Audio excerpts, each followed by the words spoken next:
شروع اللہ کے نام سے جو بہت مہربان اور نہایت رحم کرنے والا ہے۔ انسانوں کی ہدایت کے لیے قرآن مجید کے ان گنت پہلو ہیں۔ اس کا ایک پہلو وہ ہے جو اس کی حسن ترتیب سے ہمارے سامنے آتا ہے۔ قرآن مجید کے متعلق ہمیں معلوم ہے کہ یہ جس ترتیب کے ساتھ نازل ہوا ہے اس سے ایک مختلف ترتیب کے ساتھ ہمارے پاس موجود ہے۔ یہ توقیفی ترتیب کہلاتی ہے۔ اس ترتیب کے متعلق ایک رائے یہ ہے کہ یہ بڑی صورتوں سے بتدریج چھوٹی صورتوں کی طرف قائم کردہ ترتیب ہے، لیکن یہ بات درست نہیں ہے۔ اس مشاہدے کی تردید قرآن مجید کی پہلی صورت یعنی سورہ فاتحہ کر دیتی ہے، جو ایک انتہائی چھوٹی صورت ہے۔ بڑی صورتیں اس کے بعد آتی ہیں۔ ان بڑی صورتوں کو بھی بالترتیب دیکھا جائے تو بقرہ، آل عمران، نساء اور مائدہ، ان میں آیات بتدریج کم ہوتی ہیں، مگر اگلی 4 صورتوں یعنی انعام، اعراف، انفال اور توبہ میں ایسی کوئی ترتیب نہیں پائی جاتی۔ در حقیقت اس ترتیب میں جو چیز ملحوظ رکھی گئی ہے وہ یہ ہے کہ قرآن مجید نازل تو مشرکین کے درمیان ہوا تھا، مگر تا قیامت اسے مومنین کے درمیان رہنا ہے، ایسے لوگوں کے درمیان جو اسلام کے دعوے دار ہوں گے، مگر ان میں وہ ساری کمزوریاں، برائیاں اور عیب در آئیں گے جو سابقہ امتوں میں موجود ہوئے تھے۔ چنانچہ قرآن مجید کی موجودہ ترتیب میں ابتدا میں وہ صورتیں آتی ہیں جن میں یہ بتایا گیا ہے کہ اللہ تعالیٰ کی ہدایت پانے کے بعد اقوام کس طرح گمراہ ہو جایا کرتی ہیں۔ ان صورتوں میں یہ بتایا گیا ہے کہ اللہ تعالیٰ کے نزدیک فکر و عمل اور فلسفہ اور شریعت کس سطح پر کیا چیز ہدایت ہے، وہ کیا رویہ ہے جو اللہ تعالیٰ کو مطلوب ہے اور وہ کیا طریقہ ہے جو اللہ تعالیٰ کو ناپسند ہے۔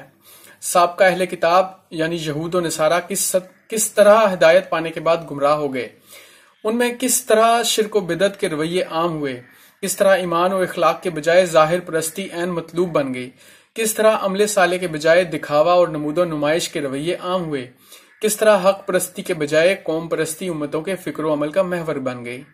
پھر ان صورتوں میں یہ بتایا گیا ہے کہ کس طرح منافقت کا روگ ایمانی وجود میں کینسر کی طرح سرایت کر جاتا ہے، کس طرح لوگ خود کو اصلاح کرنے والا سمجھتے ہیں حالانکہ وہ سب سے بڑے فسادی بن جاتے ہیں، کس طرح منافقت معاشرے میں عام ہو جاتی ہے اور کس طرح اقوام اللہ تعالیٰ کی نعمت اور انعام پانے کے بعد گمراہی کا رویہ اختیار کرتی ہیں، کس طرح اسلاف کے نام پر قوموں میں غلط روی عام ہو جاتی ہے۔